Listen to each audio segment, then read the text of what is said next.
ready for another lesson?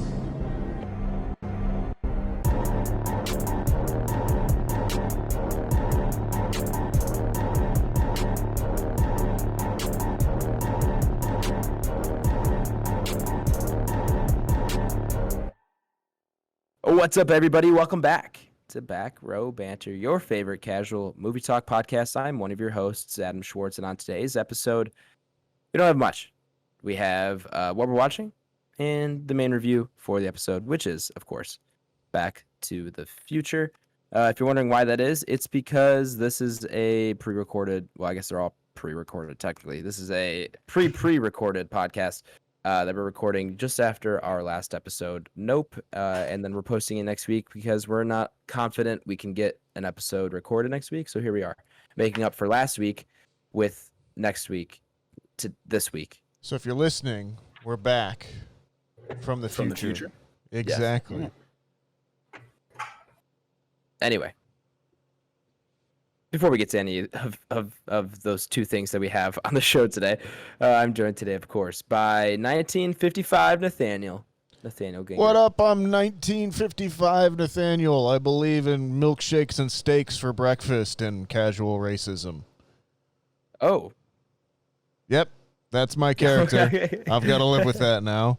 I was going for the laughs, but apparently no one else was there with me, so I'm just going to sit out here and die. Like all people from 1950 should. Sorry, all right, I'm just going to shut up now. Oh, my God. This is the most intense start to an episode we've ever had, and I love it. I love the energy. It's loose. This is episode number 2. It's guaranteed to be loose. It is a little bit looser for sure, as they usually are. Also joining me today, it's Twin Pine Tyler Vidalis. What's going on? Twin Pine Malls, baby. Let's go. Lone Pine Mall. Whoa! I just got that. If you know, you know. Spoilers, I guess. How you doing, Ty? I'm good. You still have COVID because it's I still do. the same week, right? Well, technically, this is the future that we just went back to, so I'm actually just starting my journey, technically. Okay. You said you never lost taste or smell? No, sir. I feel like that's a lot less common with the later variants. I feel like that was like an would OG agree. COVID thing. I don't feel like it happens nearly as much with the other variants, but it definitely happened to me, and I don't feel like either have ever come back as much as they were since I had COVID. I am very Especially my thankful that it didn't, because I really like food, and I like preparing food. Mm. And not being able to taste or smell my food is something that would, I think, would devastate me quite a bit, especially if neither of them came back the way that they used to. I really don't think. I mean, I've never. My dad has a terrible sense of smell, and I think it's probably genetics that I also have a terrible sense of smell. But I still don't think I feel like it's come back to the same extent it was before. Yeah. It's just one of those things that you take for granted, and I'm very glad that did not have to happen to me, and I did not have to experience that. Yeah, who knows? Maybe it'll come back around. We can only hope. Maybe I'll get some steroid shots. I feel like that's a thing, right? Yeah, you can get steroids for anything. Mm-hmm. Cool. And rounding out the squadron, of course, it's Big Gigawatt BlakeHolder. Yo. Long Time no talk, fellas. Long time no talk. In fact, it's been like, I don't know, we took like a 3-minute break, 5-minute break. Frenchman is here. I went and saw Frenchman really quick on my way back down. So yeah. Shout out Frenchman. Shout out Marius Pion. Love that. Great name. last name. Right? Very French. Very appropriate. For sure. Yeah. He's funny. Yeah, I walked in and he had just three McChickens and a large fry. and he had like Not a bad McDonald's order. And he had like an orange crush, and then he decided to go across the street and he got a bottle of like the red, white, and blue Smirnoff to put it in. No. Oh my God. Sounds uber American already. I was gonna say that's Three peak McChickens. Dude, I was like, American Marius, culture. It's a Tuesday night. What the fuck is going on? Yeah, I'd pass out drinking Smirnoff, bro. Oh my god, I was laughing so hard though. He's a funny dude, both intentionally and unintentionally. Like he can be funny because he's trying to be, but then also like he does stuff and it's just funny. Yeah. So what you been watching? Oh yeah, we have a show to do. Yeah, let's get this done. I actually was like, we can relax Mosey days on for a through. second. But actually, I feel like maybe we get this going, and I get I'm to with sleep. you. Yeah. All right. Well, then let's get into it. What we're watching. This is gonna be what we're watching for. Well, the past 2 weeks. It won't include the week you're listening to this. This is so hard to keep up with. Well, it's things we've been watching regardless recently. So, within the past 3 weeks at least. So, whenever you hear this, I guess. But Figure it out. you figure it out. Nathaniel, kick it off. Oh, okay. Let's see. What have I been watching? I have one episode left in Miss Marvel. I watched the 5th episode last week. Man, I do feel like there's a pretty big dip in quality in that show, unfortunately. Oh, in really? terms of just kind of like storylines, I was just kind of like, well, why did they decide to do this now? And like for this amount of time and stuff. So I'm hoping they can bring it back around in the episode 6, but yeah, I just kind of feel a little deflated with that one right now. So hopefully they can finish strong though. A movie I got to was Bone Tomahawk. I decided to watch that one again. It was Waz's first time watching that, and if you have not seen that movie is an experience, and I do want to do it for the podcast at some point. It's a really, really good Western, really good horror Western, which there isn't enough of in this world, and I agree. really good mustache on Kurt Russell. So, go check it out. I also watched Snatch, which out of everyone here, the only one I think who might have seen that would have been Tyler. I have. Yeah, there we go. So, Guy Ritchie movie. Early 2000s, Jason Statham, Brad Pitt, Benicio del Toro, a lot of great actors in there. Just a good, fun movie. Really, really kind of Tarantino-esque in kind of the different timelines and different perspectives and that kind of thing, but very British as well, too. And, yeah, really good time. It's on Netflix. You should check it out. Another film I got to... which, again, Tyler might be the only one who has seen this, but we may have to do for the pod at some point, and that is the Christian Bale action thriller Equilibrium. Okay. I've definitely seen Equilibrium. This movie is, I think, underrated and like kind of underseen, really. Yeah. Like, You had me confused with Equalizer, and I was like, that's definitely no. not. No, Equilibrium. I do know what you're talking about. Yeah. Yeah, it's like definitely like this Orwellian people state with an action star rising against it. I feel like if it came out now, people would be like super like praising it and everything. Definitely worth a watch. Great action scenes. So watch Equilibrium. In terms of things that I've also just been kind of mixing in and going back to, been keeping up on Adventure Time. I actually started watching random episodes of One Piece now, following Tyler's lead, I suppose. And that's always fun.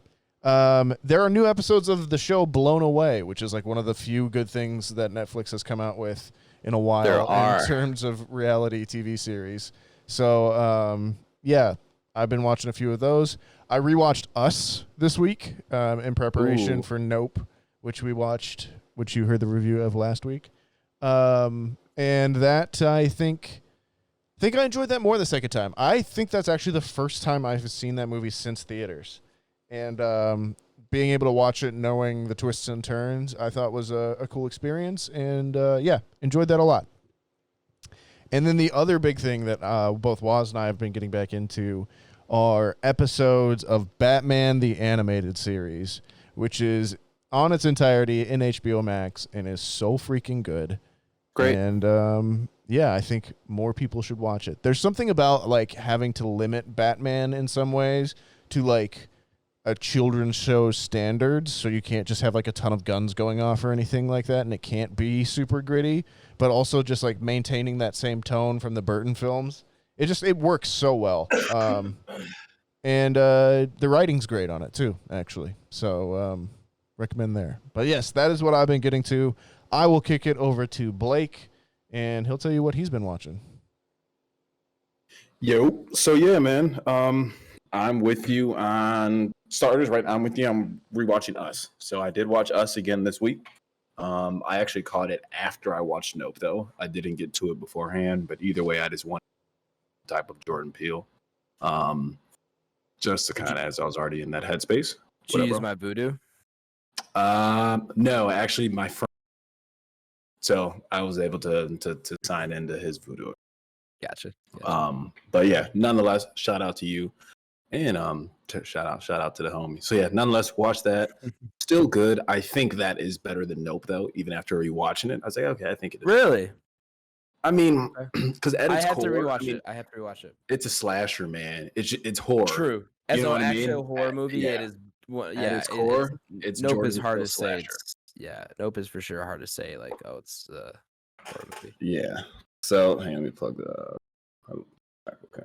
Okay. So got to that. I also went on a child's horror binge. So I rewatched.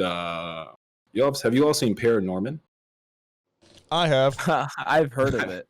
Yeah, so I know what you're talking about. I just haven't seen it.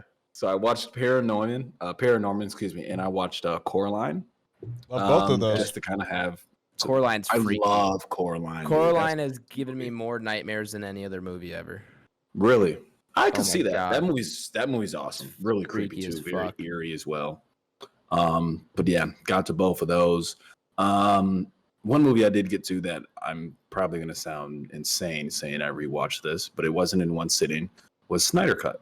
And that's when I gave you guys shitting on Snyder Cut. And I was like, you guys look. So I did rewatch Snyder Cut. Let's go, baby. Did it take you a week and a half? It took me about 2.5 days of watching, though. But it was in terms of like me getting up for work, just having it on, right? Maybe later in the evening eating dinner or something like that. So what prompted you to do this? I saw a scene of it pop on my YouTube. And it was the scene of Doomsday going to I forgot the place where the Amazons live. Themyscira. Yeah. So yeah, it was a scene when he was there. Equation. Anti-life equation. So yeah. Nonetheless, I was like, oh, that scene looks awesome. And it was cool just to see Doomsday, which we didn't see in fucking Josh's League, because that movie is beyond horrible. So yeah, rewatched Snyder Cut, and I was like, you know what? It's not that bad. It's long as hell. I will give you guys that. Well, I think I'm like, overall, I think what you've proven is it makes a great miniseries. Yeah, it's just long, but it's good. But yeah. So nonetheless, got to that. I was like, I did kind of give myself a hard time because it's like, wow, I'd sat and rewatched Justice League before I sat and rewatched the Batman, which just just not good out loud. You know what I mean? When I say that it out loud sounds to myself, terrible yeah, out I know. loud. Painful. I just vomited a little bit. So yeah, I gave myself a lot of shit. Oh, Blake, we just lost your mic feed. Whatever you did to that to move it back, you muted yourself. He hasn't heard me. He's still going. He's just going for it. He must have unplugged everything. He might have deafened himself. Yeah, Blake. He won't Big look cat down. Blake. We We're can't trying. hear you. He's in a flow. So, yeah, He really was. Man, I'm really sad we missed what he was saying because he was going. No. Yeah. Oh, hey, say, was that him again? He's saying move on, I think. Oh. Move on okay, while he okay. gets it fixed. All right. Tyler, Phil. Tyler, what you been watching? Yeah, I can just go into what I was watching.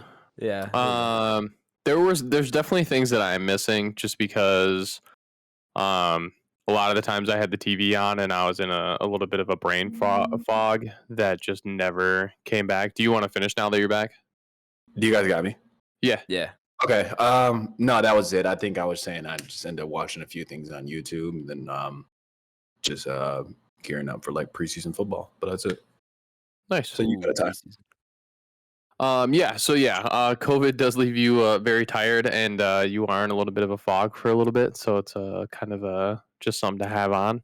Or there were a lot of things that I just kind of had on to have on. So, but the things that I do remember vividly watching, because it is very, very hard for me to sit at home for the amount of time that I've been sitting at home, and I don't like it. I'm a very active person for the most part. So, but yeah, what I did get around to quite a bit of One Piece. I think I'm on like episode like 145 now. I think we're well into season 4 or something like that.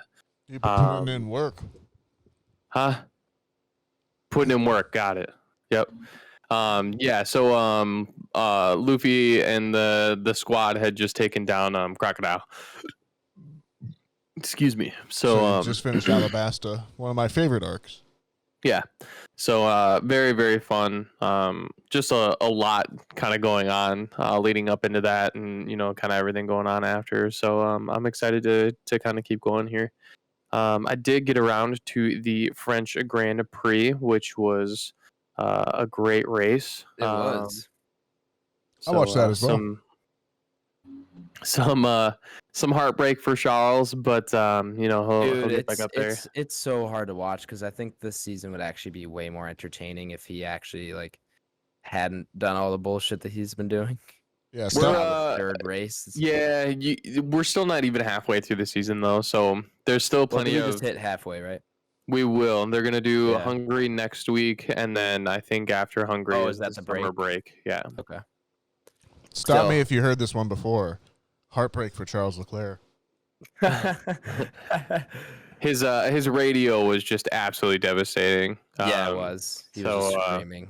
Yeah, just not fun for Ferrari and specifically Charles, but obviously Ferrari not making very good decisions. Dude, yeah, either. Get your head out of your ass. I was dumbfounded when they were like box, and he's like, what the fuck? No, not now. And he's passing. It was Russell for third place. He's on the podium, and they're telling him the box.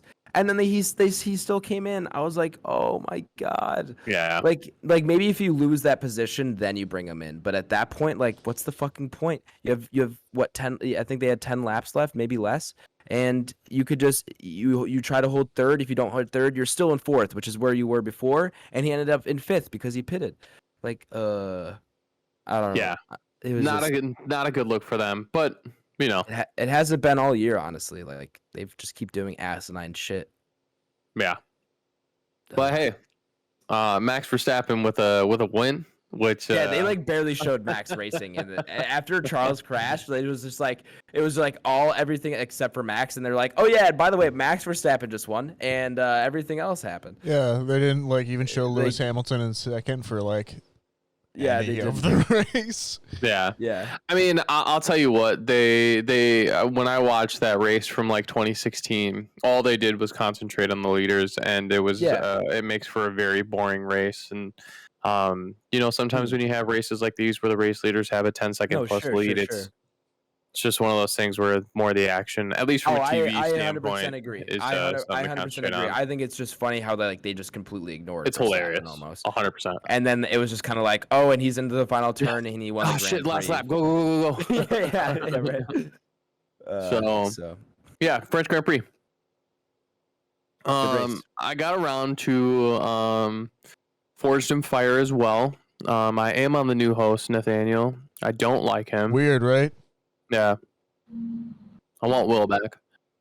And then Leah and I actually have been watching Schitt's Creek again, just kind of at night while we're doing dinner and stuff like that. And Schitt's Creek is just a heart-filled piece of television that I will love for a really long time. And it's just really well written. It's really well directed. It's really well acted. It's just a really, really good show. And if you haven't seen it, you should definitely see it or go watch it. I got around to a couple of different movies. Two, they're actually both Keanu Reeves movies. They're both older. But one is called Chain Reaction that has Morgan Freeman in it. And they're essentially trying to create free, clean energy. And the way they're doing that is basically essentially pulling the hydrogen molecules out of a water, and then trying to burn it for energy. Shit goes down. Things blow up. People get framed for things.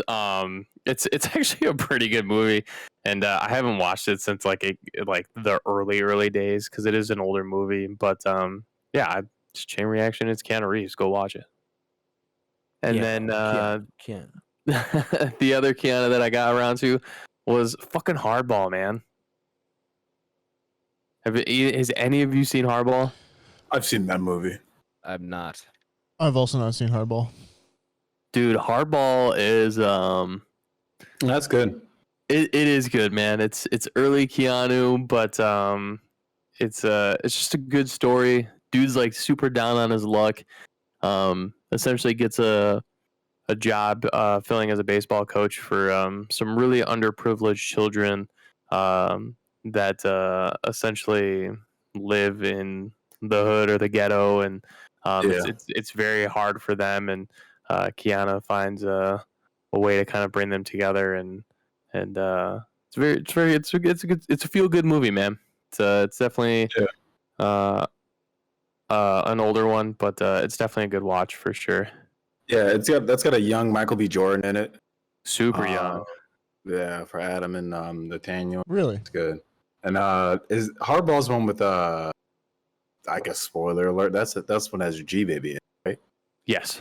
Yeah, that's what I thought. Yeah, so that's like the scene I forever remember. That. Yeah, that's an awesome movie. I haven't seen that in a long time. I probably haven't seen that in probably 7-8 years. It's free on YouTube. So. Oh, really? I might actually put that on tonight. Yeah, that's like an awesome movie I've had just like childhood. Dude, I found that little Explore tab in the upper left-hand corner on my app, and you get to into like the free movies and TV shows. And I started scrolling, and I saw the Chain Reaction was on there and Hardball were on there, so I just streamed them both up to the movie while I was bedridden, and I watched both of them. So for sure, yeah, I'm gonna have to get to that one. They're good. And then I also got to and finished Cowboy Bebop, the live series. Ooh, how'd you like that? I actually really, really, really, really, really like it. Yeah, I can see that. I know it caught a little bit of guff, but it got nominated for an Emmy at one point. And I think it's shot really, really well. I think they hold true to the TV show for the most part, the original anime.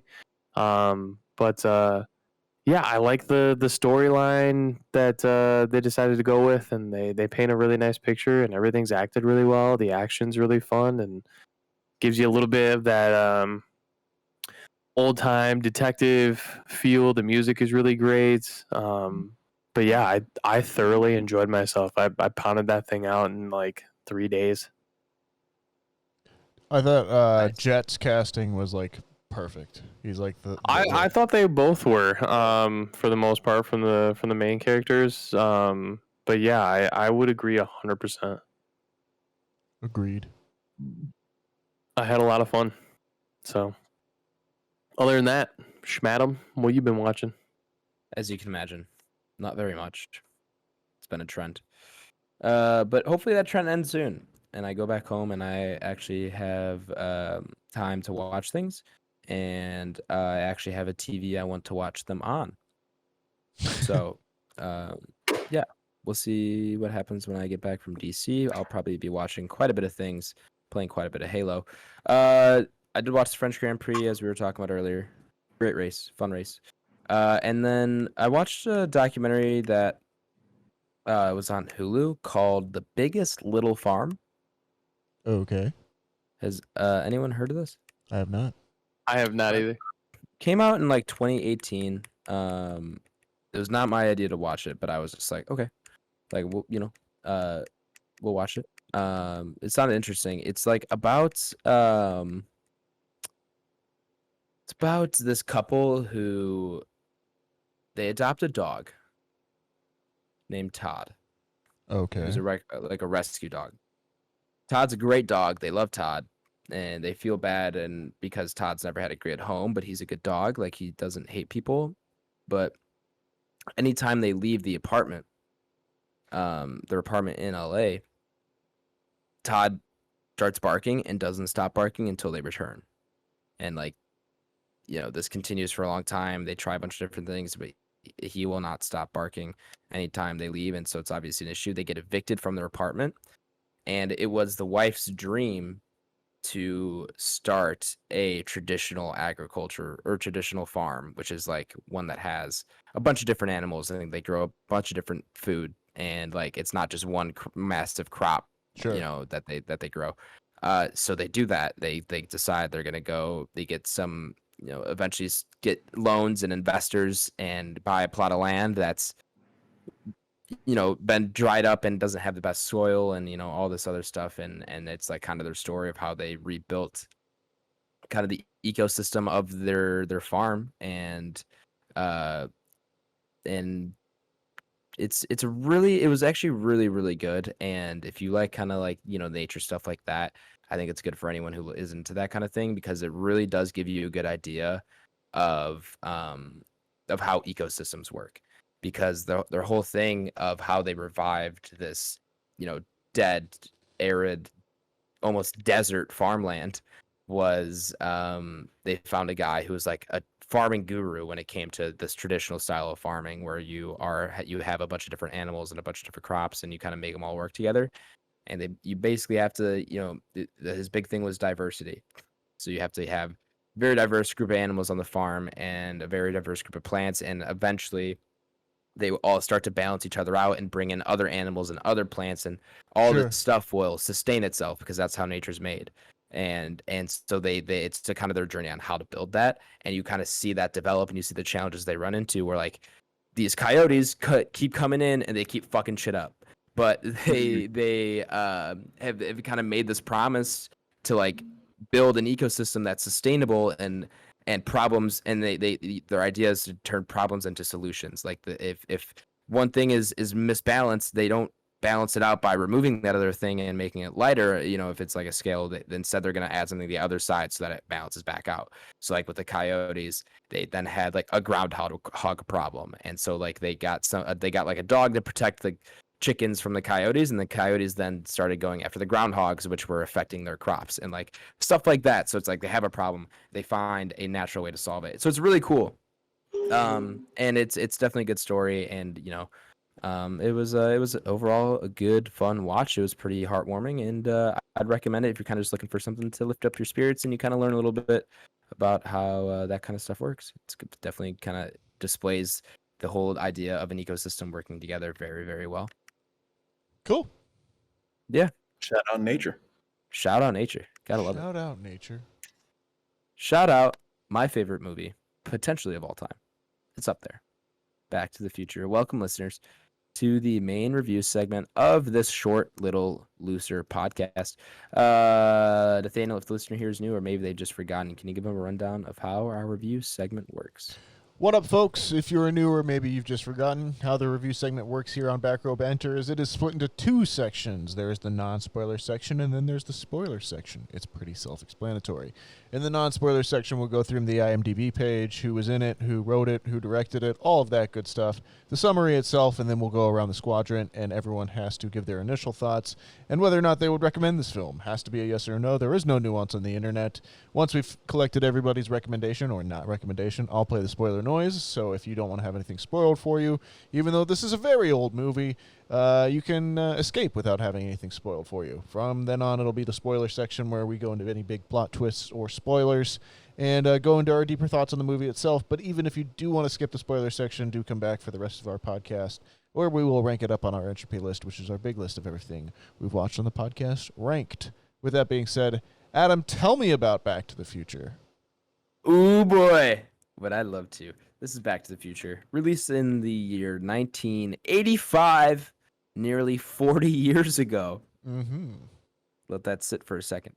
That's so wild, because when it came out, it was only 15 years from my birth.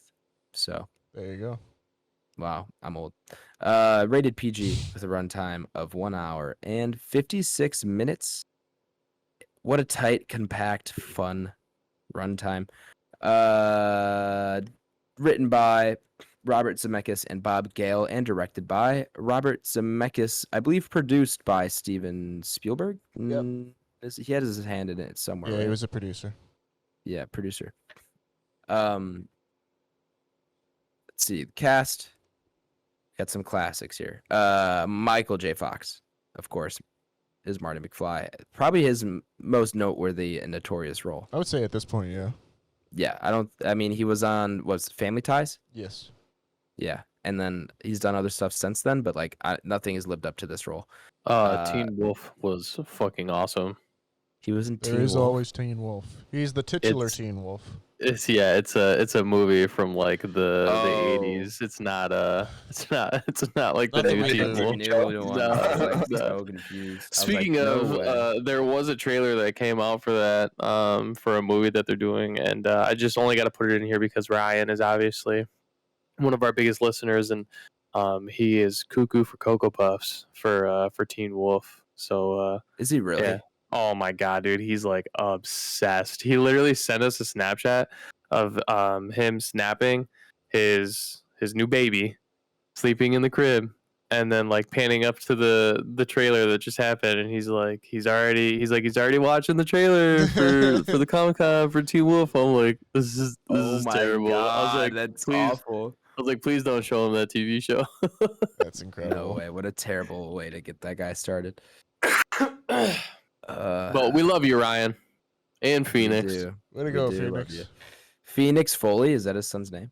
It is. correct. That's kind of badass. Agreed. Anyway. Yeah. Christopher Lloyd is Dr. Emmett Brown. Leah Thompson is Lorraine. Crispin Glover. Let's see. Oh, I scrolled too far.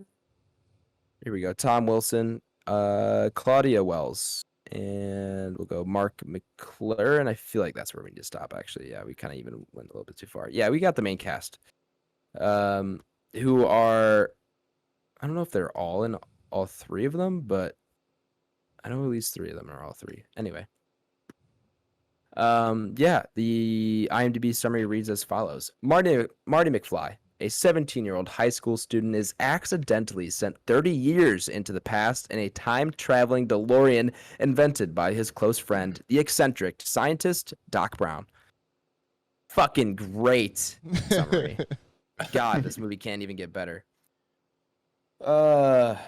Yeah, I don't even have to fill much more in on the non-spoiler side of things. You got Marty McFly. He's the average high school teen. He's a slight bit rebellious. He's a rapscallion, if you will. He's a slacker. He's a cool know? dude, though. He's a cool, rad guy. He rides a skateboard.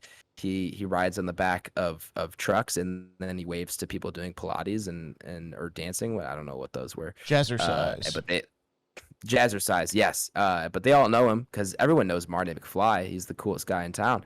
He's a guitar playing, he's a guitar player in a band. He's got a girl. He's got a girl.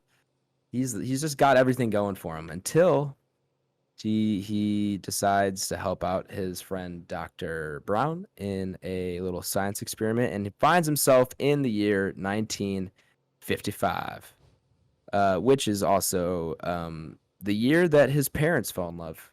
And so, What? some shenanigans ensues following that little interesting plot line, as you can imagine. But yeah, I don't know who hasn't seen this movie. Most people have, I can imagine, but I'm sure there are those who have not. Oh, Blake's And if raising that's the his case, hand. that's so unfortunate. If you couldn't tell, I'm a recommend. This is one of my favorite movies of all time. We talked a couple weeks ago when we did Jurassic Park that we called them DNA movies. Nathaniel's was Jurassic Park, one that it's a film that he watched so much as a kid that it's just, that will forever be a part of him and his persona. I don't know Sure. how you want to say that exactly, but movies and Nathaniel always will be met with Jurassic Park. That's this movie for me, really. This was one I watched quite a bit when I was younger, both with my brother initially when I was like very, very young, and then when I got into like late elementary school, early middle school, I had a friend who's like, he had a uncle relative, like it wasn't like his direct uncle, but it was like a great uncle almost. His name was Neil Canton, who was also a producer on the film. Oh. Um, and so because of that, he was also really into the movie and like had a bunch of cool merchandise from the movie and stuff like that he got from his uncle. We had a falling out when we were in middle school, but doesn't matter. We still watched a ton when we were friends. So I watched it a ton through that as well, and then I've just learned to adore it more and more. And then I've even love it even more since I've taken more film classes too, because I began to appreciate how just good storytelling and good filmmaking this movie is, just from a fundamental standpoint, and it and how it tells a story, and it's very compact. And something I always say about this movie that I love is just like no line is wasted.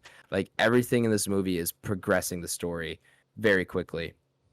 And it's just like every line almost is either like I said, every line is either progressing the story, or it will be used to make the story have the story make more sense later on. Sure. Like you are always, nothing is wasted here, and it's such a tight, compact way to tell this, and it's just nice and refreshing to get that nowadays, when I feel like a lot of movies are, well, I can't even say nowadays because this was nearly 40 years ago, but it's refreshing to have a movie like this when so many are just filled with a lot of fluff, and this is just like, hey, we have a story to tell. We're gonna tell it with some great characters, have a lot of fun, and we're just gonna send you on your way. And it's just a lot of good times, Like how can you hate this movie? It's so much good. It's just so good. It's funny at times. It's quirky. It's just it's the best. It's a romp. It's a romp if there ever was one. I could talk about this movie a lot, and I will continue to throughout this episode. So why doesn't someone else talk? Yeah, I'll go ahead and talk. So you asked who's never seen this movie. Yeah, this was your first time. That's right. I mean, as most movies though of this age and magnitude, though, I have seen certain scenes of this movie. Right, like there's no escaping it. That's just the reality of social media, pop culture, and things of that nature. Mm-hmm. But overall, so like I had an idea, right? I knew the guy's name was, I knew the car's name was, right? Like I knew that type of stuff. But yeah, overall though, yeah, it was cool. But it's the movie I thought it was gonna be, just from everybody always saying like, I love that movie. You know what I mean? Yeah. Yeah, it was cool. It's fun. It's funny. It's got some deep communication points as well. And it's kind of some deep plot points, like when they're arguing over like a letter, things of that nature, right? Mm-hmm. Yeah. Overall, it's cool.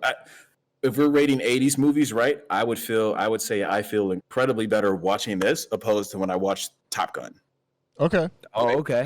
I would make that statement, right? Okay. And then, so yeah, I would say it's a recommend for those who haven't seen it, but I think that's a very small population of people who've never seen this movie. So yeah. Well, I'm glad you've joined the majority here, and I'm glad you enjoyed it, because it was cool. I think I knew that you were gonna like it, but after your Top Gun take, I was for sure like, maybe Blake doesn't like this movie, and that was gonna be heartbreaking for me. But I'm glad you at least enjoy it. I don't think it's hard to get the level I'm at on this movie, just because like it's one of those movies seen it as like a child. You exactly. Know what I mean? Yeah, it's that. And like if I was watching this movie today, I probably wouldn't feel that way. Sure. So would never expect anyone to be where I'm at with this movie, and I don't think a ton of people are, especially my age, because it's obviously an older movie, and whatever comes with that. But glad you enjoyed it. Definitely glad to hear. Tyler, you want to go, or you want me to take it? Yeah, I can go. I like this movie. This movie does a lot of crazy things. It's obviously a little bit older, but I don't know if I would qualify this as a DNA movie. For me, it's definitely something that I have been with a lot of my childhood. It's probably probably is the first movie as a child that you kind of get introduced to what time travel is even conceived as, sure. Which is pretty cool.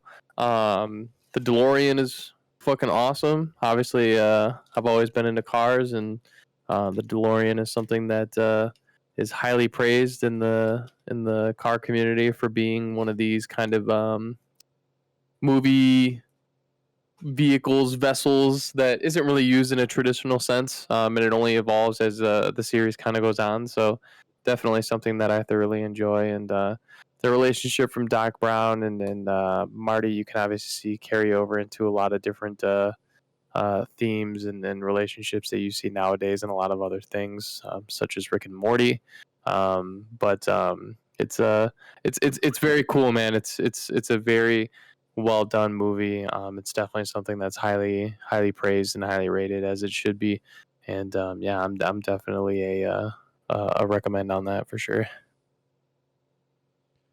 Yeah, it's I think there's the anecdote that they used to teach Back to the Future in the like introduction to script writing at USC Film School as like a perfect script kind of thing in terms of like what Adam's talking about, and that every bit of dialogue and information that you're given either comes back to play later in the movie or somehow like enriches the world that that the movie is set in and that kind of thing. So yeah, it's great. It's a a classic for a reason. Zemeckis is, I think, one of the more kind of underrated filmmakers of that generation, especially as he's kind of grown on and like become obviously a lot more like interested in CGI and motion capture and that kind of thing.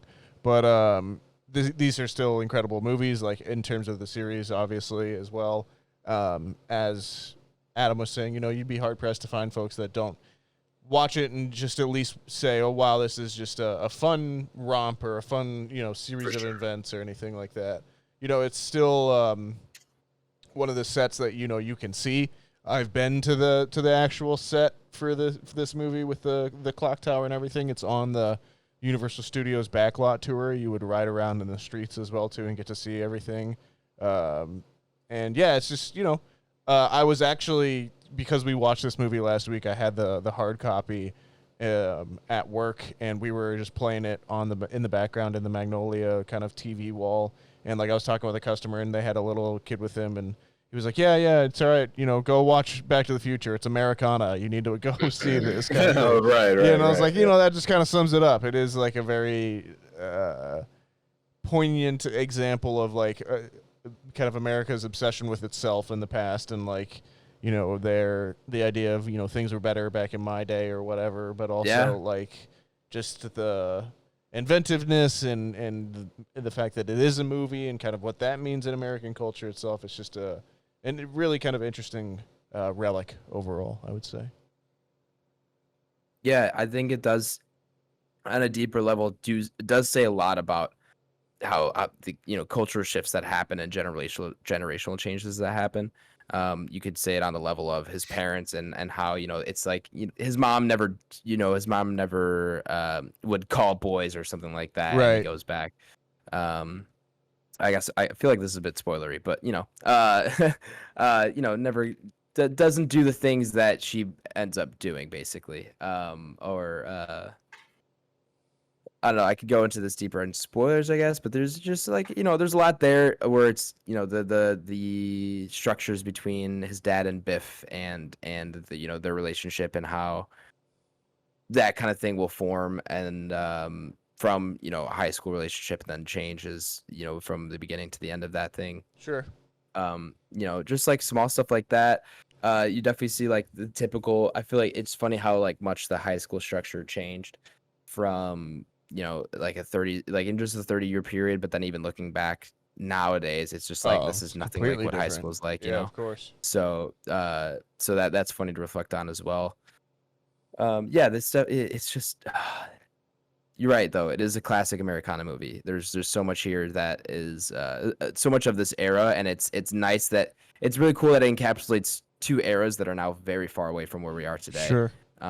Because it's 1985, which is 37 years ago, and 1955, which is now it'd be 67 years. Yep. Which is crazy to say. Yeah, I mean, what more could you ask of a movie? I don't think there is much. It's got a great Maybe sense of drama and dinosaurs. pacing for sure. Like in terms of building to a climax, it does that incredibly well. Yeah, especially in the third act, for sure. I mean, again, I feel we're talking maybe we can get into spoilers here soon. Yeah, or let's do that. whatever. But okay, yeah, let's just do that. Recommends all around. Are we good? Yeah. All right, so we can head on to spoilers then. I feel like we kind of just went in without going in. So I mean, if we'll leave an official timestamp. Most people have probably seen this movie, so I'm not too worried about it. But if you haven't, go ahead, check the episode description, where you can find a link, or find the timestamp to jump to. We'll be taken to the ranking of the movie upon the Entropy list. Spoilers. Shit goes down. Great Scott! Great Scott. What a fucking good movie. Man. Where do you want to start, Adam? Where can't you could just start so many different places. I'd love to start with just the small details throughout the film that they add in that are very, very like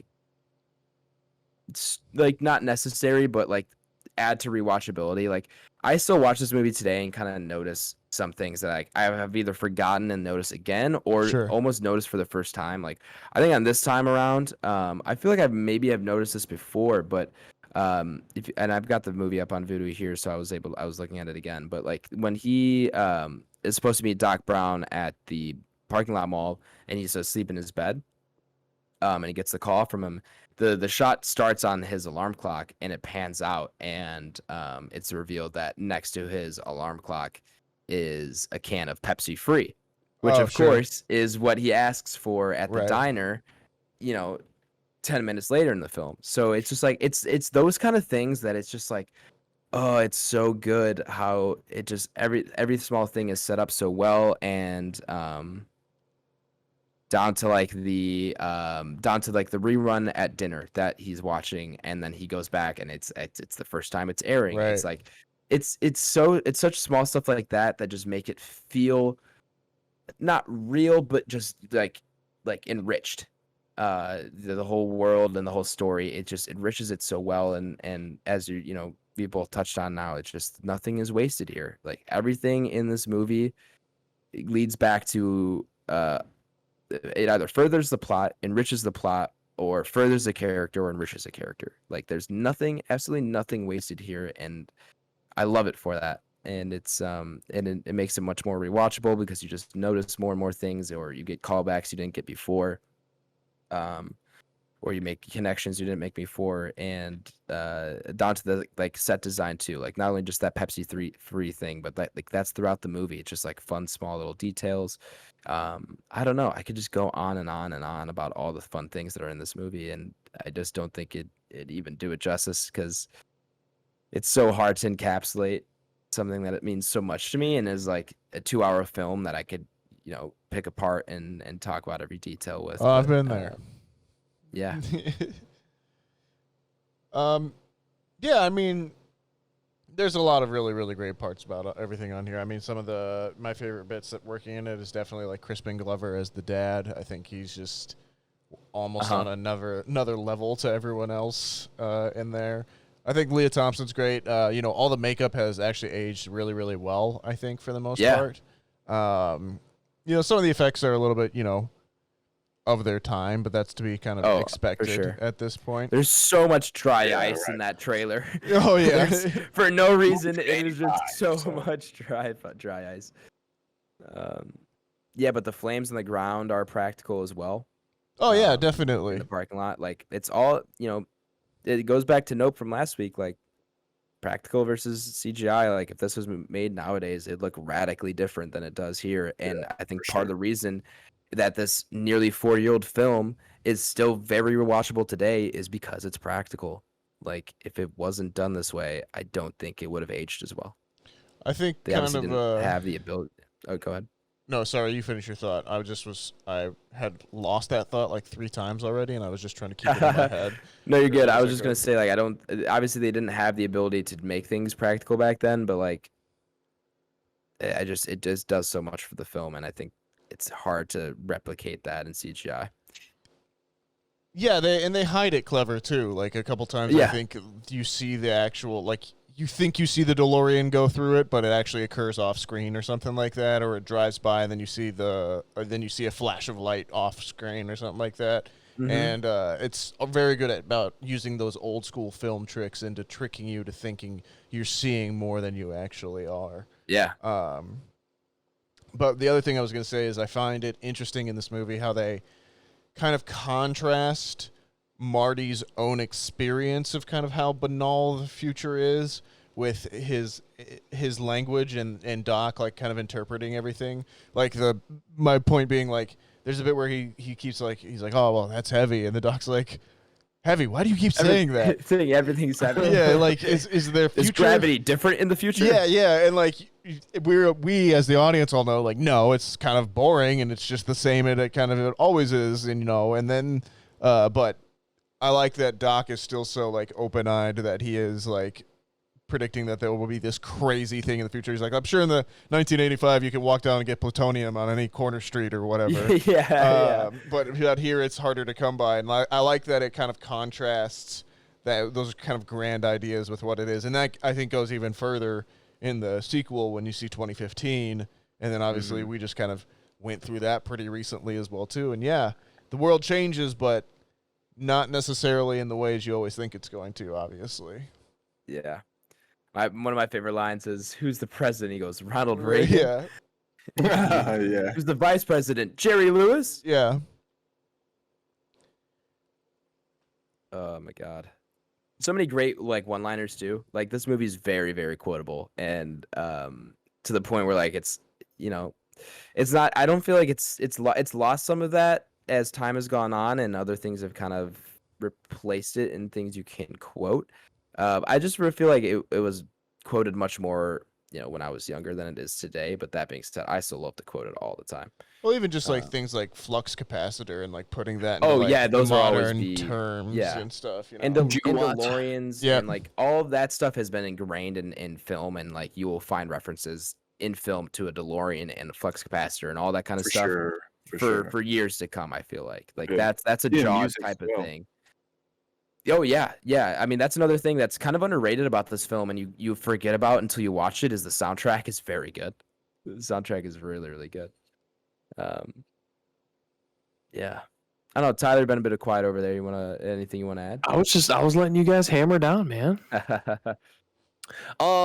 Yeah, man, it's just a fun movie. You guys kind of pretty much already said quite a few things. I think one of my favorite things is he invents the skateboard, which is just fucking hilarious. Right? Isn't that awesome? And that kid's like, "What the hell? He broke my scooter, dude." And he's like, "No, it works better this way." And then that kid's like, he gives it back, and his other buddy's like, "Well, shit, break mine too, bro." Yeah.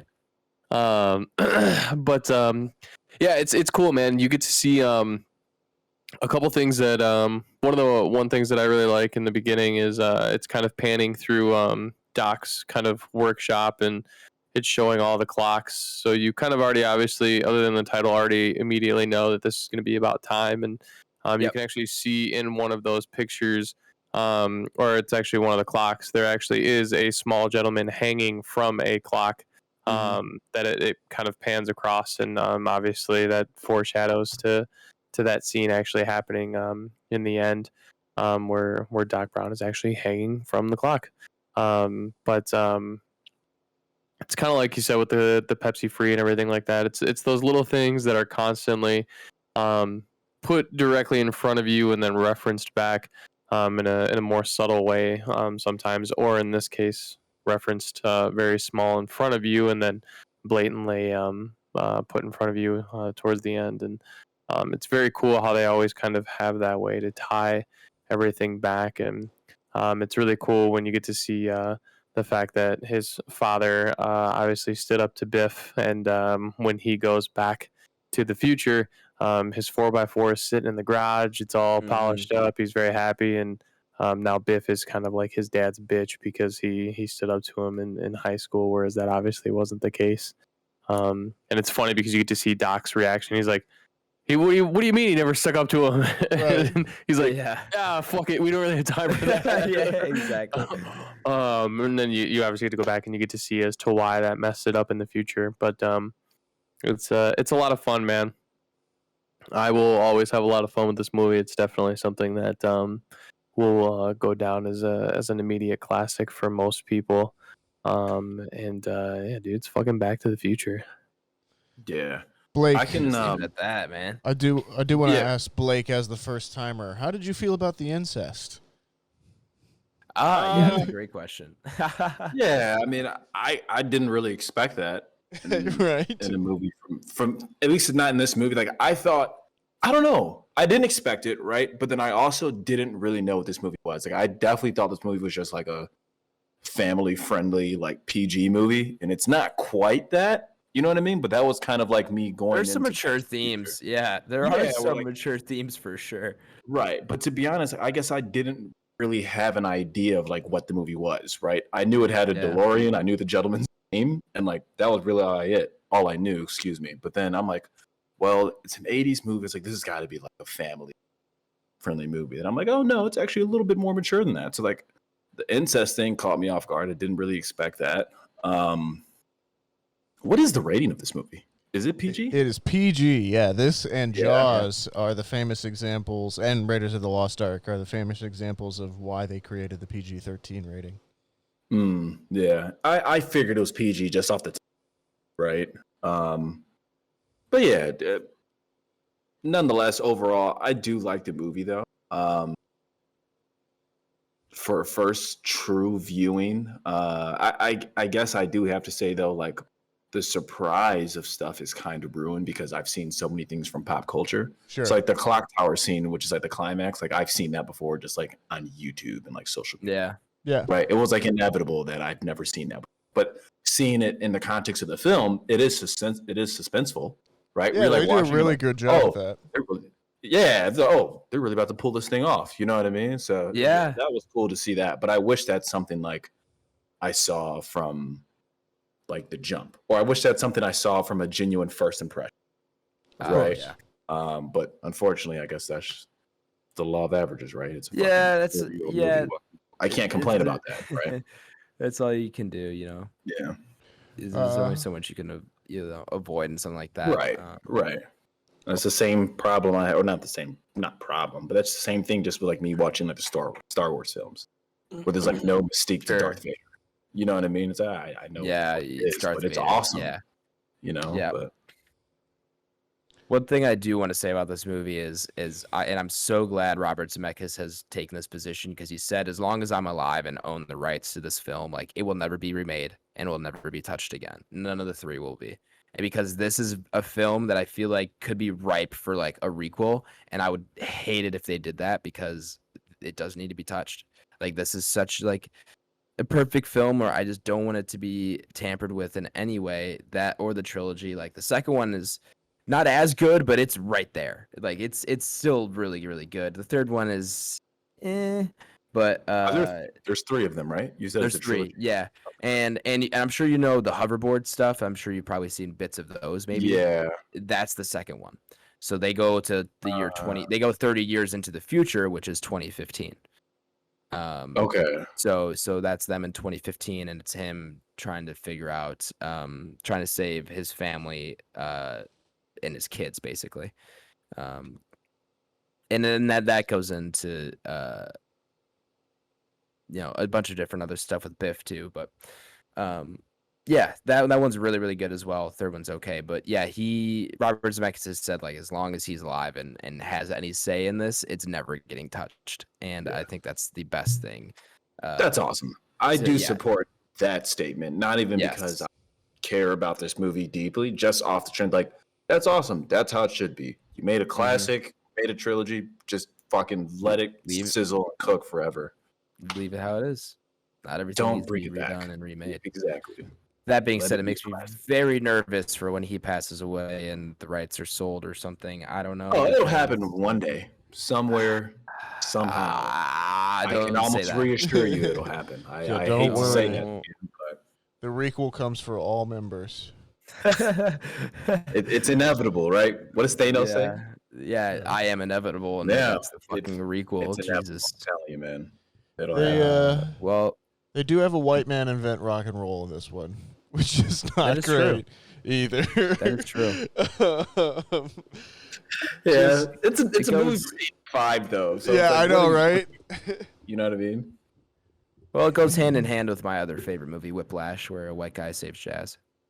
That's La La I Land. guess that's also La La Land. I guess I didn't think of that in Whiplash, but yeah, valid. What is My it just? other favorite movie, La I La was Land. gonna say, what is it just with you in movies about music where just some white guys just take over something?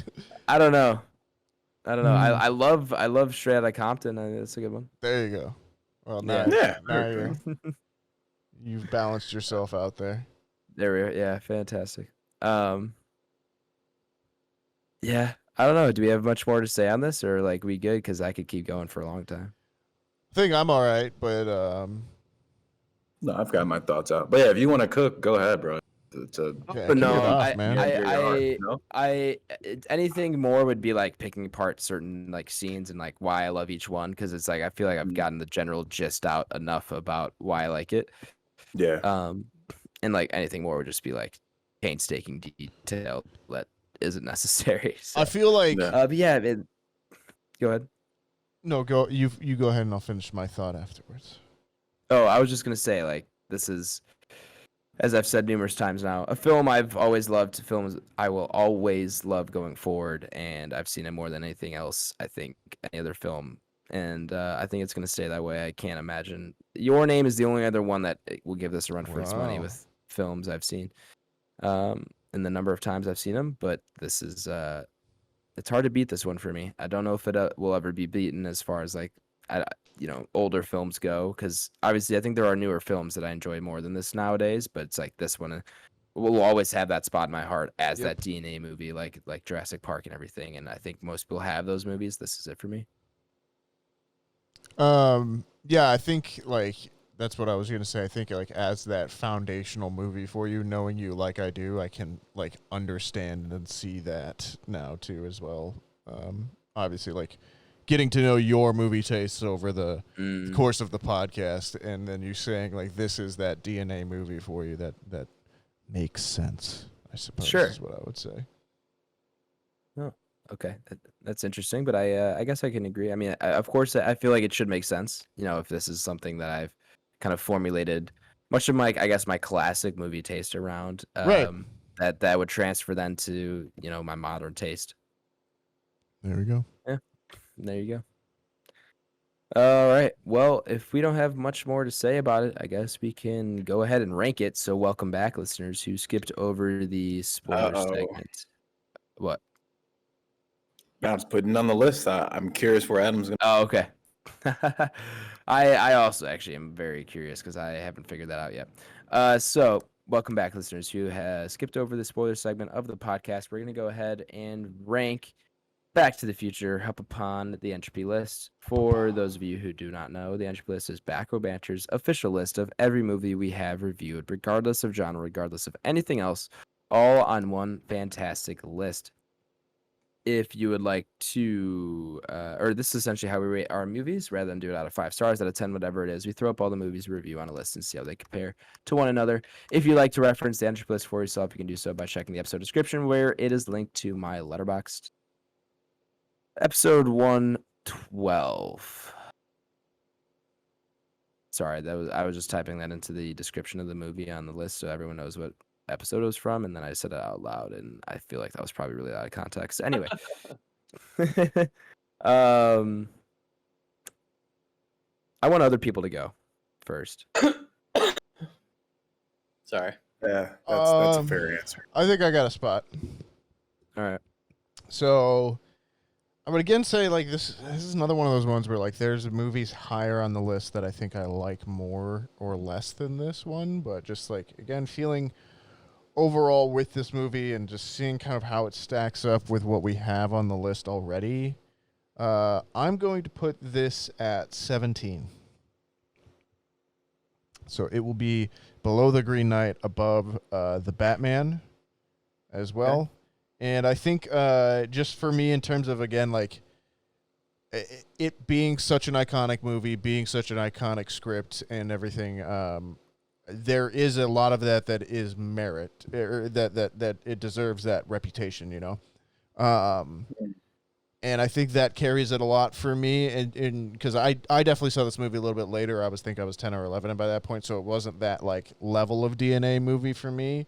overall, but just like in terms of its level of quality, I think it's up there with the 9 Days, the Green Rooms of the world, the Green Knights of the world, and I do think it's just a little bit of a cut above, the Batman, a Dune, and a Judas and the Black Messiah. Starship Troopers, I think you're talking same realm in there in some ways. Let's say you better be careful. I heard you not say it. Yeah, I skipped it. Starship Troopers is the other one that I think this definitely kind of rides up against. But that's where I'm going to put it. So 17, below Green Knight, above the Batman. I am in that same vein, and I also did not have to scroll very far. I'm actually very, very close, but I am going to be just in the soul of being what's on the list is on the list. I'm not gonna put it above Starship, so it's going to be at 20 for me. Okay. Ooh. Yeah, I mean, as you guys can imagine. Yeah, I'll say, as you guys can imagine, I don't think I'm going to be as nearly as high as you all on this. Sure. I guess my first thought, I saw like Starship Troopers, and like I got bullied into putting that at 19. So I was like, a fun movie too as well, you know what I mean? But I was like, I just can't put this there, right? Yeah.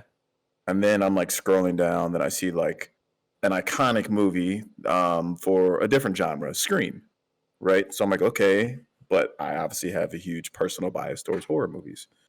So then like I keep scrolling. I think in terms of like where this goes with me on first view, and then also tallying in like what it is for film, I think I'm gonna go ahead. You know what? I'll be reasonable, and I'll put it above. This sounds really bad because I'm saying I'm doing reasonable, and I'll put it at 40. Because I do think it's significantly better than Tokyo Drift. Right? So like, I can only, you feel me, fellas? I can only Hey, this is what the list is here for, man. Right. So like, it's a great movie, but then I also think everything above that though are really good movies. Like, right, like no, you're right. 40. You know what I mean? Like, Top Gun Maverick is that's cool. right below Top Gun Maverick. So it's and I think Top Gun Maverick was a really good movie. Went to go see that. Pig, I think that's a good film, right? May not be for everybody. Kill Volume 2, awesome. I love Deadpool, awesome. I love it. Shang-Chi, Doctor Strange, I think those just kind of got bullied. But then it's like from 32 on, like there's no way I feel more. No, I get it. In my heart for this movie than 32 on. You know what I mean?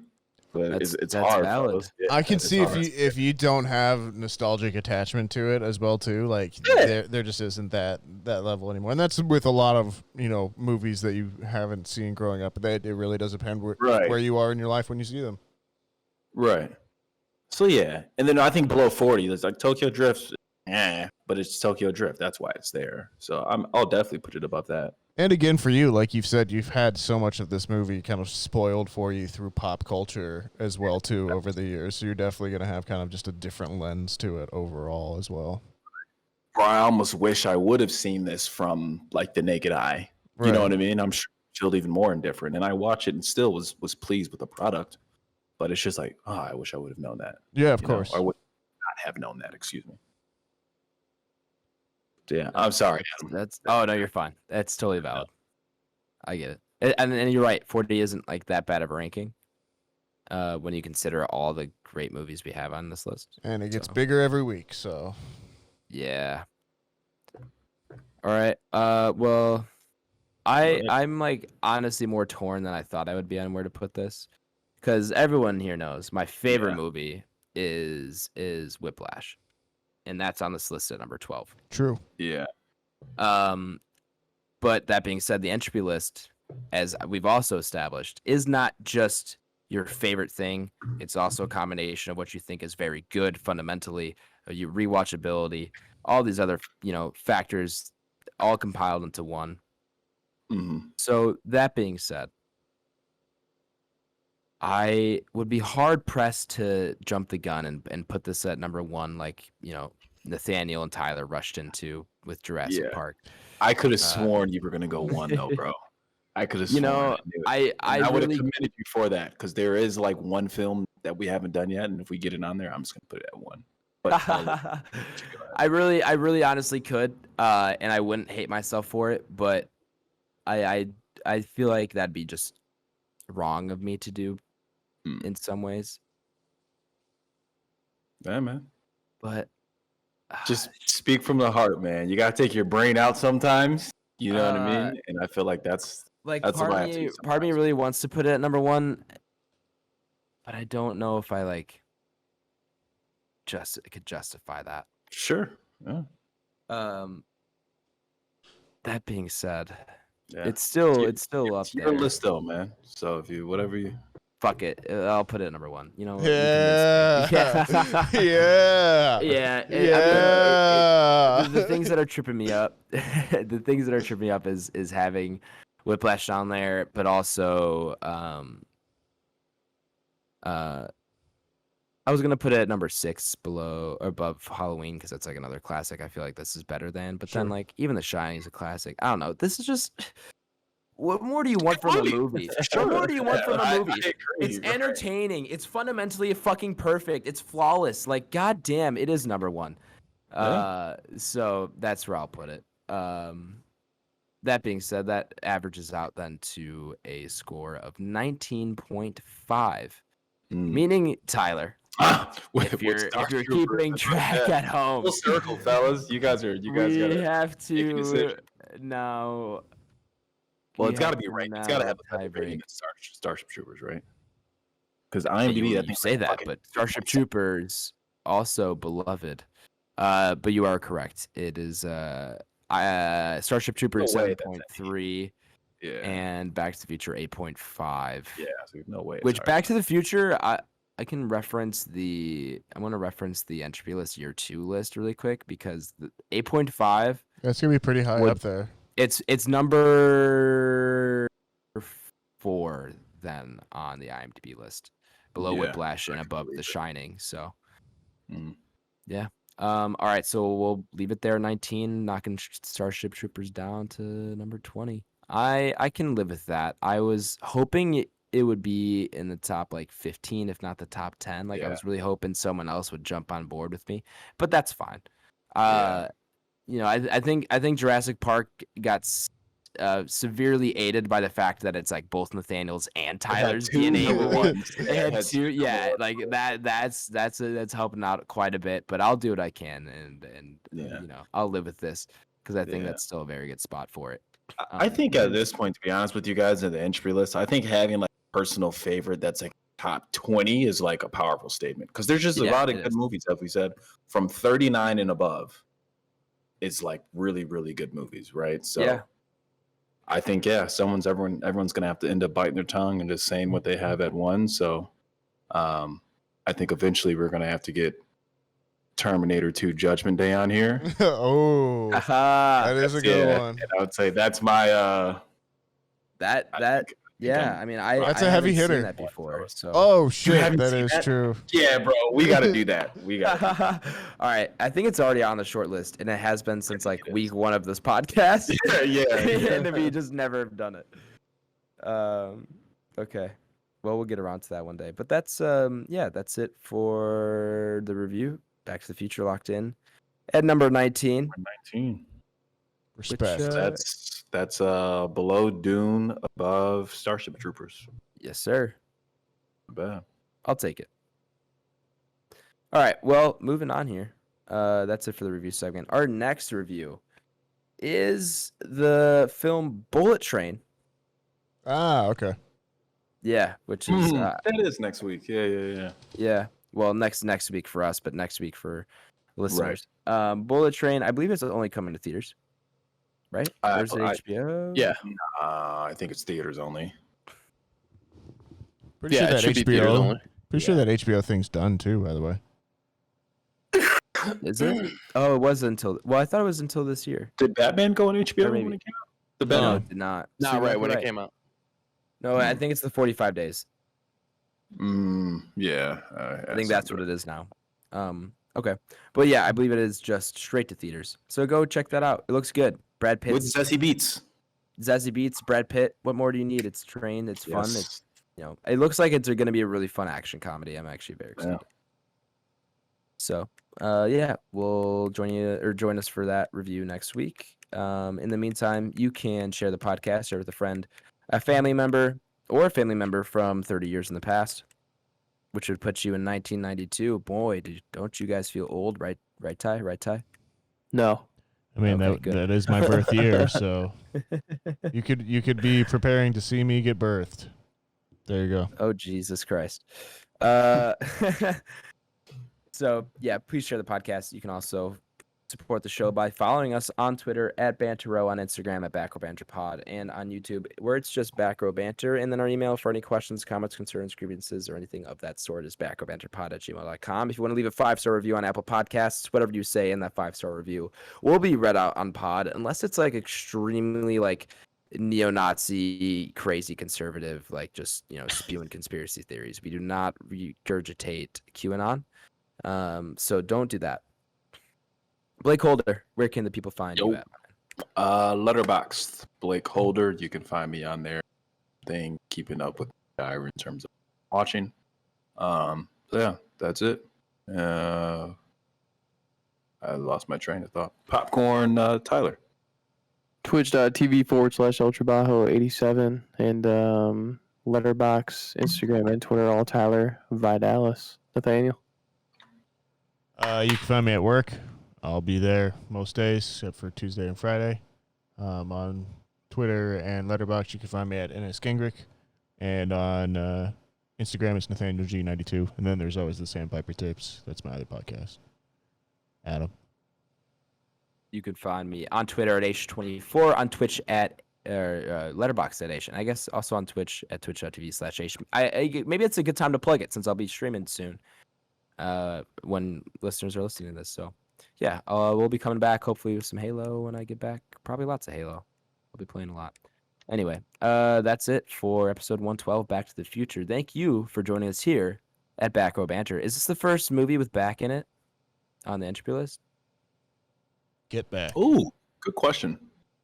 Get Back is technically not on the Entropy list, though, although that is an episode. So I do appreciate your contribution. That's a very good point, though. Very, very good point. But not on the Entropy list. But we do have an episode. So it's kind of in between. We have two blacks. We have Black Widow and Judas and the Black Messiah. But that's black, not back. Yeah, do we have anything with Future in there? No. We don't have X-Men, right? X-Men Days Future Past. No, we don't. A multiverse, no, nothing. Do we have anything for 2 and the? I was like, it's probably got a lot of. We do have quite a bit of 2s and does.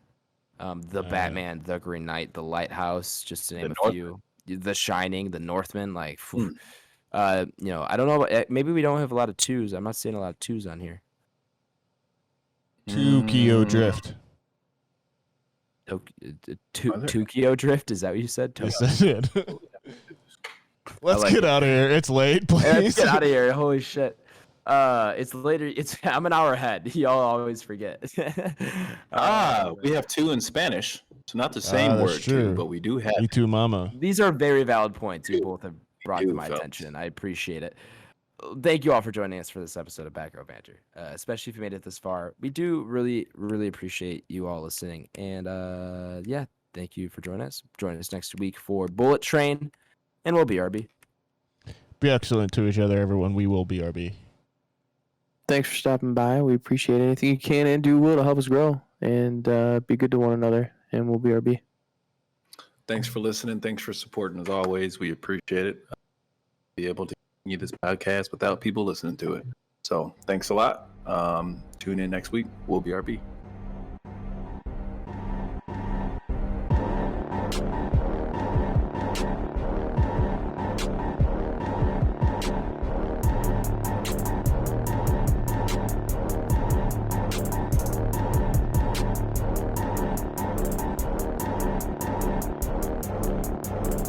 America. Ready for another lesson.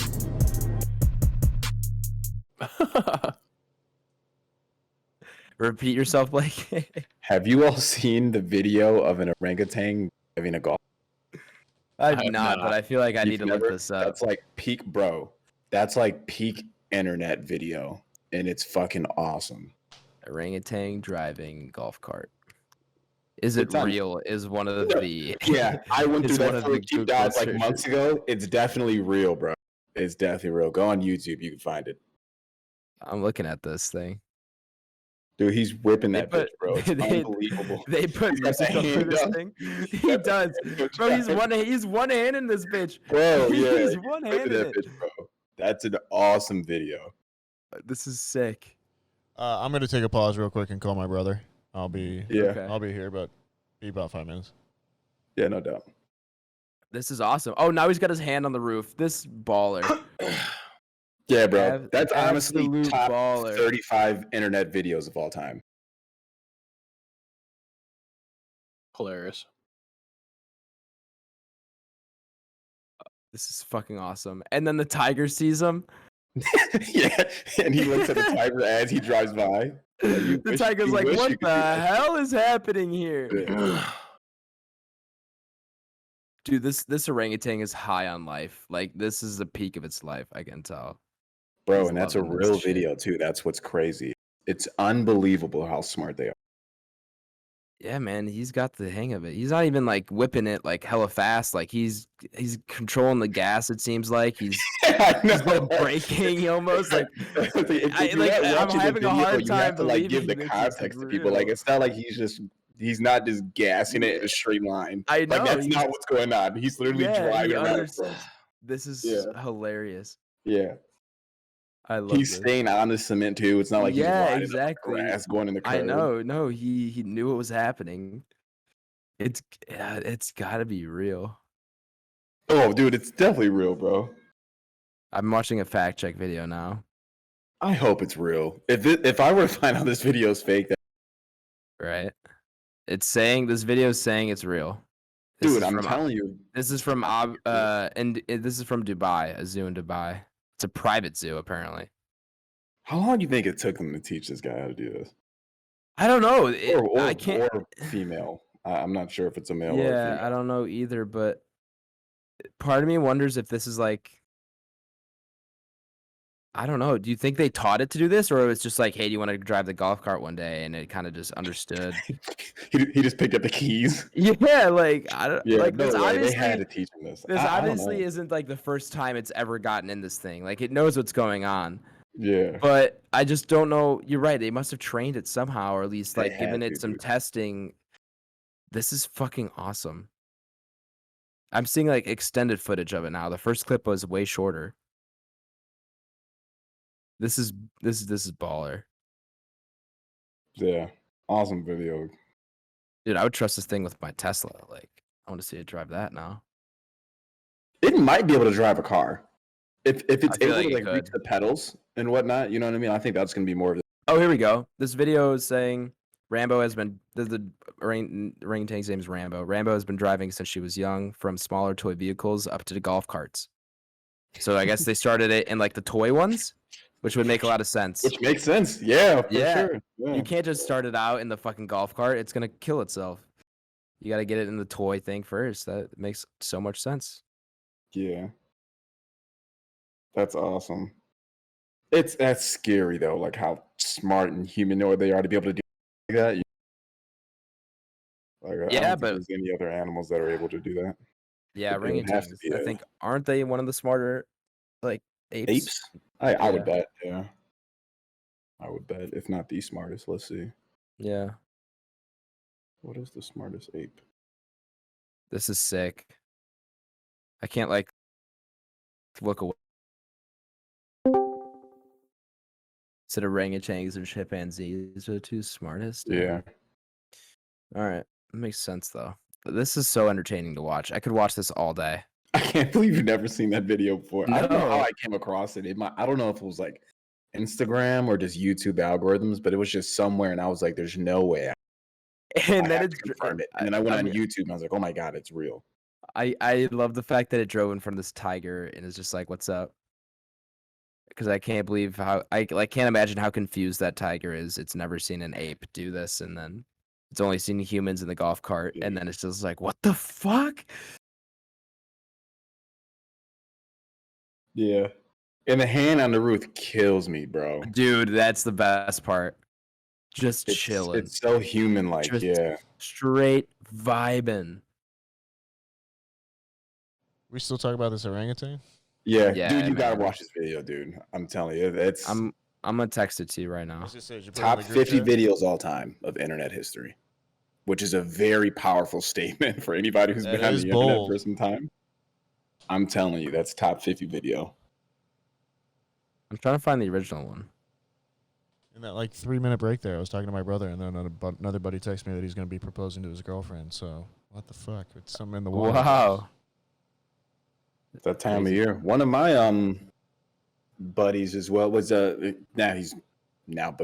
befriended him as you befriend friends of friends, right? Yeah. But he's one of like my best friends, and he just him and his girlfriend just posted on Instagram the other day that they're having a baby. And I was like, man, it's just something I just didn't expect. You just open Right. Instagram, you know what I mean? I was like, holy shit. How dare these people have their fucking lives continue on without me in it? Yeah, right. It's like, and here I am watching an orangutan drive a golf cart. It's a famous orangutan. Yeah, I'll send it in the group meet. You gotta watch this, Nathaniel. I texted it to both Tyler. I feel like and I've seen Nathaniel. this in GIF form before. I'm sure you have, but the Yeah. video and content, unbelievable, bro. To the point where like you almost It really you, is just you going. legitimately question it, and you're just like, this has to be fake. He is just kind of going, isn't he? He's vibing, dude. It's a straight vibe. No, but it's like no thoughts, just vibes. Mm-hmm. Hand on the roof too, like Just Cool. Right. Yeah. like Yeah. no, you don't even see With it it. drive two-handed the entire time. It is one-handed driving, which takes a while it took a while for me to get used to driving one-handed. Like when I yeah, that's how you first know started it's driving. very comfortable driving. Yes, it is, and it's I got yelled at because I wanted to one-hand drive in my fucking driving Yeah. test. right. That sounds about right for you. She's like, if you pull your hand off that wheel one more time, I'm gonna automatically fail you. I'm like, dude. Yeah. Relax, lady. Dude, so speaking of driving tests, I met somebody last weekend. I was out with some friends, and it was like a friend of a friend who was there. None of us were in the group of people. And they said that they didn't have to take a actual course driving test to get their driver's license. They only had to take a written test. And because they got 100% on the written test, they didn't have to take a driver test, excuse me. That doesn't seem right. Neither did I, but I wasn't going to call this person a liar. People, like, you know, I mean, what I kind of, I think it depends because I know a couple of friends that went to like a private driving school before like actual school driving school because we were part of an older group in our class. So some of the parents took their kids to like a private driving school to get their license so that they would have it before freshman year started. I think that sounds right. I think she did say that she took a private driver's school as well. Whereas like I waited for mine to just be like part of school because my parents didn't want to pay for it. I still drove though. Yeah.